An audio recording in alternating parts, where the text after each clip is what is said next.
Bienvenidos. Hoy no vamos a analizar una enfermedad, sino la historia de un colapso. Es la crónica de cómo un órgano que es increíblemente fuerte, el hígado, soporta años de abuso en silencio, hasta que un día, pues, los cimientos ceden y todo el sistema se viene abajo con él.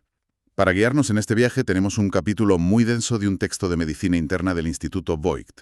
La idea es meternos a fondo para entender por qué se estropea el hígado y cuáles son, digamos, sus averías más comunes. Me gusta ese enfoque porque es exactamente así. El hígado es el gran trabajador silencioso. Se pasa décadas gestionando todo lo que comemos, bebemos, respiramos, sin quejarse. Pero el daño, cuando es constante, se va acumulando. Y lo que veremos hoy, siguiendo la lógica de las fuentes, es que este colapso puede ser una explosión súbita o una demolición lenta que tarda años en manifestarse.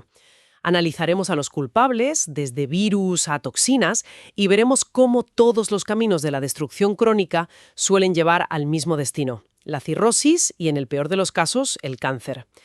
Venga, pues vamos al lío. Empecemos por lo básico que plantean las fuentes, la diferencia entre un fallo agudo y uno crónico. Más allá de que uno es rápido y el otro lento, ¿qué los distingue a nivel funcional? La diferencia es como la de un terremoto frente a la erosión. La insuficiencia aguda es el terremoto, un colapso catastrófico y rapidísimo. El material lo describe como un fallo multiorgánico complejo. Hablamos de una persona que puede estar relativamente bien y en cuestión de días o semanas acaba en una situación crítica. De hecho, las notas destacan que la causa más frecuente de su forma más grave, la hepatitis fulminante, es un virus que a priori parece menos peligroso, el de la hepatitis A. La insuficiencia crónica, entonces, es la erosión. Exactamente. Es una guerra de desgaste. El daño se va acumulando durante años, a menudo sin dar la cara, hasta que el hígado ya no puede más. El ejemplo paradigmático, que el texto califica sin rodeos como una enfermedad mortal, es la cirrosis hepática. Para cuando aparecen los síntomas graves, gran parte de la función del órgano ya se ha perdido de forma irreversible. Me gusta esa analogía, una tormenta repentina y violenta que derriba el edificio frente a una erosión lenta que desgasta los cimientos hasta que todo se derrumba. Y cuando empieza a fallar, ¿cuáles son esas señales de alarma? Las fuentes enumeran una serie de consecuencias muy llamativas. Pues cada una es un reflejo directo de una función que el hígado ha dejado de cumplir. La más visible es la ictericia, esa coloración amarillenta de la piel y los ojos. Ocurre porque el hígado ya no puede procesar la bilirrubina, que es un producto de desecho de los glóbulos rojos viejos. Al no poder eliminarla, se acumula por todo el cuerpo. O sea, el sistema de reciclaje y eliminación de basura del cuerpo se ha declarado en huelga. Precisamente. Luego tenemos la hipoalbuminemia. El hígado es la principal fábrica de proteínas del cuerpo, y la albúmina es su producto estrella. Pensemos en la albúmina como la esponja de nuestra sangre. Su trabajo es mantener el líquido dentro de los vasos sanguíneos. Una esponja. ¿A qué te refieres? A que ejerce una presión que impide que el plasma se fugue hacia los tejidos. Cuando la fábrica del hígado deja de producir estas esponjas, el líquido empieza a escaparse. De ahí los edemas, esa hinchazón en las piernas o la acumulación de líquido en el abdomen. No es que haya más líquido en el cuerpo, es que está en el lugar equivocado. Entendido. Eso es mucho más visual. ¿Qué más se estropea? La desintoxicación. El texto menciona la hiperamonemia. Y esto es clave. Espera, ¿amoníaco? ¿Como el producto de limpieza?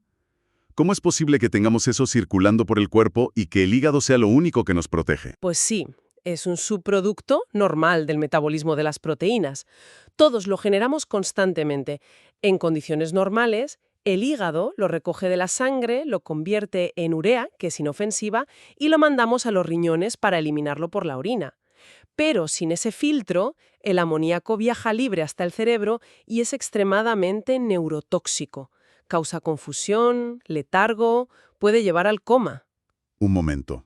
Entonces el hígado no solo gestiona nutrientes, sino que es literalmente nuestra barrera de protección contra un veneno que nosotros mismos producimos. Es increíble. Y la lista sigue, porque las fuentes también hablan de problemas de coagulación y hormonales. Sí, dos consecuencias cruciales. Primero, las coagulopatías. El hígado produce casi todos los factores que permiten que la sangre coagule. Sin ellos, la persona sangra con mucha facilidad por un pequeño corte o le aparecen moratones con un simple golpecito. Y finalmente, la hiperestrogenemia.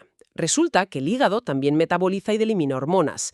Si su capacidad se reduce, hormonas como el estrógeno pueden acumularse, causando en hombres efectos como la ginecomastia, el desarrollo de tejido mamario. Nunca se me habría ocurrido conectar un problema hepático con algo así. Es alucinante cómo un solo órgano tiene tentáculos en sistemas tan distintos del cuerpo. Pero esto me lleva a la pregunta obvia. Si estas son las consecuencias, ¿qué es lo que inicia todo este desastre? ¿Quiénes son los principales culpables? Las fuentes parecen apuntar directamente a un grupo de saboteadores microscópicos. Los virus, totalmente. Los virus que tienen una afinidad especial por el hígado, los llamados hepatotrópicos, son los grandes protagonistas. El material los desglosa muy bien. Por un lado tenemos a los de la hepatitis A y E. Suelen causar cuadros agudos, una enfermedad de la que, salvo excepciones, te recuperas. La hepatitis A, por ejemplo, se transmite por vía fecal-oral y el cuerpo normalmente la combate y genera inmunidad para siempre. Pero luego están los pesos pesados, ¿no? Los que se quedan a vivir y causan problemas a largo plazo. La hepatitis B y la C. Su gran peligro es que pueden cronificarse. El virus de la hepatitis B, el VHB, puede integrarse en el ADN de las células hepáticas y con el tiempo provocar directamente un hepatocarcinoma, un cáncer de hígado. El de la hepatitis C, el VHC, por su parte es el gran especialista en causar cirrosis. Y lo fascinante, como apunta el texto, es su estrategia, su capacidad de mutar permanentemente. Como un enemigo que no para de cambiar de disfraz para que el sistema inmunitario nunca lo atrape del todo. Justo eso. El sistema inmunitario lo ataca, pero el virus cambia un poco su aspecto y sobrevive. Este combate constante, que dura años, genera una inflamación crónica que es lo que va destruyendo el hígado poco a poco. Y por cierto, también se menciona la hepatitis D, que es un virus parásito. Necesita que la persona ya esté infectada con hepatitis B para poder actuar, agravando muchísimo el pronóstico. Así que tenemos un campo de batalla viral en el hígado. Pero más allá de los virus, que ya es un mundo, se mencionan las causas tóxicas. El alcohol es la más evidente, pero me ha llamado la atención que se nombre específicamente el paracetamol. Es un punto muy importante.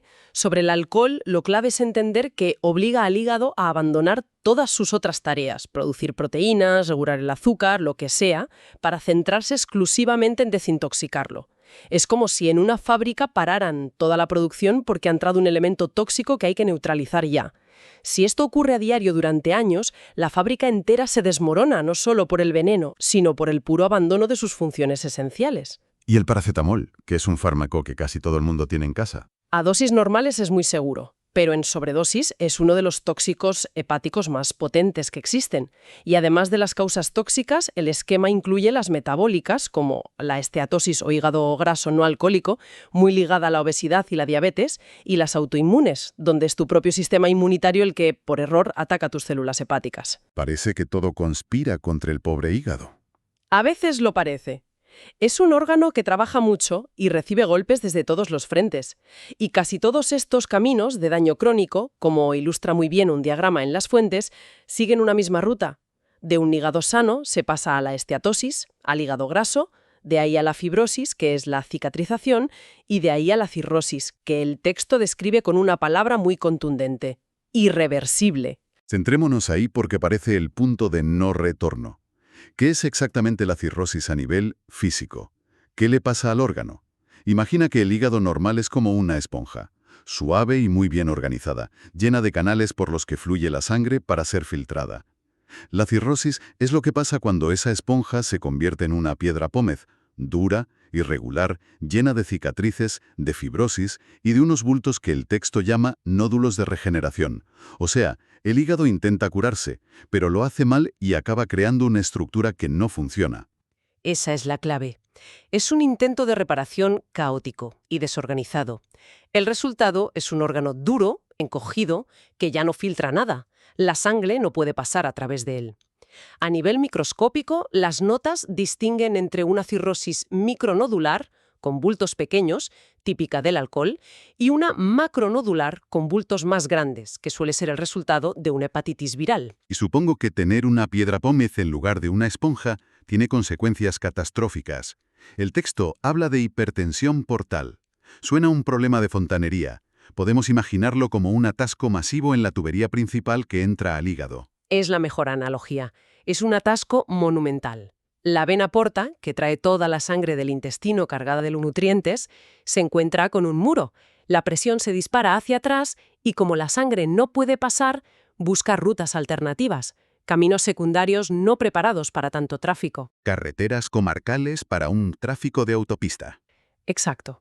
Y esas son las varices esofágicas, venas frágiles en el esófago que se dilatan hasta el punto de poder reventar, causando hemorragias mortales. Es una de las complicaciones más peligrosas. A esto se suman las otras consecuencias que ya vimos, pero a lo bestia. La encefalopatía por el amoníaco, la ascitis, que es el abdomen lleno de líquido, y finalmente el coma, o el desarrollo de un cáncer sobre ese tejido enfermo. Es una cascada de fallos sistémicos. Ahora, las fuentes dedican un apartado a un ángulo que me parece fascinante, porque aquí el enemigo no viene de fuera, sino de dentro. Las enfermedades genéticas por acumulación. Hablan de hemocromatosis y enfermedad de Wilson. Son dos ejemplos perfectos de cómo un error genético puede acabar destruyendo el hígado. En la hemocromatosis el problema es una sobrecarga de hierro. Por un fallo genético, el cuerpo absorbe de la dieta mucho más hierro del que necesita, y como no tenemos un buen mecanismo para eliminar el exceso, lo va almacenando. Se deposita lentamente en el hígado, el corazón, el páncreas. Y aquí hay un dato clave que señalan las fuentes. Los síntomas son raros antes de los 20 años. ¿Por qué, si el defecto está ahí desde el nacimiento? Porque el proceso es increíblemente lento. Hace falta una acumulación masiva de hierro para que los órganos empiecen a fallar. El texto habla de necesitar entre 15 y 40 gramos de hierro acumulado para que aparezcan los síntomas. Es una enfermedad silenciosa durante décadas. Y la lista de síntomas que mencionan es larguísima. Dolor abdominal, arritmias, pérdida de vello, atrofia testicular. Demuestra cómo un solo gen defectuoso acaba afectando a todo el organismo. La enfermedad de Wilson, entiendo, es un patrón similar. Idéntico, pero en este caso el metal que se acumula por un defecto genético es el cobre. El resultado final sobre el hígado es el mismo: inflamación crónica, fibrosis y finalmente cirrosis. Muy bien, llegamos al último gran bloque, los tumores hepáticos.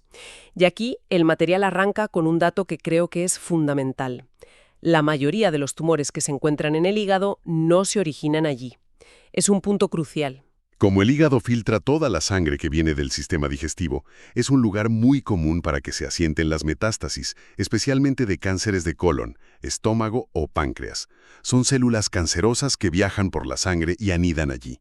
Pero por supuesto, también existen tumores que nacen en el propio hígado. Y las fuentes los dividen en benignos y malignos. Empecemos por los benignos. Correcto. El texto menciona 3 principales. El más común es el hemangioma, que básicamente es un ovillo de vasos sanguíneos. Luego está la hiperplasia nodular focal, que es curiosa porque las fuentes dicen que tiene un centro estelar fibroso y que podría estar asociada al consumo de anticonceptivos orales. Y por último, el adenoma. Y en el lado oscuro, los malignos. Supongo que aquí volvemos al final del camino que empezamos a trazar. Totalmente. El rey indiscutible es el carcinoma hepatocelular. Es el tumor primario más importante y, como bien dices, está directamente asociado a todas las patologías crónicas que hemos discutido. La infección crónica por hepatitis B o C, el alcoholismo, el hígado graso avanzado y, sobre todo, la cirrosis. La gran mayoría de estos cánceres crecen sobre un hígado que ya estaba cirrótico. Es el destino final de muchos hígados dañados. ¿Y qué hay de los otros que se mencionan? El hepatoblastoma y el colangiocarcinoma. Son más raros, pero importantes. El hepatoblastoma es un drama, porque es un tumor de la primera infancia, de niños muy pequeños. Y el colangiocarcinoma es diferente porque no se origina en las células principales del hígado, los hepatocitos, sino en las células de los conductos biliares. También se le conoce como tumor de Klatskin. Muy bien. Pues menudo recorrido. Hemos visto un órgano que es un héroe silencioso, pero vulnerable a ataques crónicos por virus, toxinas o incluso nuestra propia genética. Y hemos trazado ese camino fatal que va desde la inflamación silenciosa a la cicatrización, la cirrosis y finalmente el fallo completo o el cáncer. La lección principal que extraemos de estas fuentes es la interconexión y la progresión. Es una cadena de eventos implacable. Un agente dañino, un virus, el alcohol, causa una inflamación crónica. Esa inflamación lleva a la fibrosis descontrolada se convierte en cirrosis y la cirrosis es el campo de cultivo perfecto para el cáncer de hígado. El material nos muestra que este viaje puede durar décadas, pero el destino, una vez se llega a ese punto de no retorno, es muy severo. Exacto. Y para terminar, me quedo con una idea que las fuentes mencionan casi de pasada, pero que me parece muy poderosa.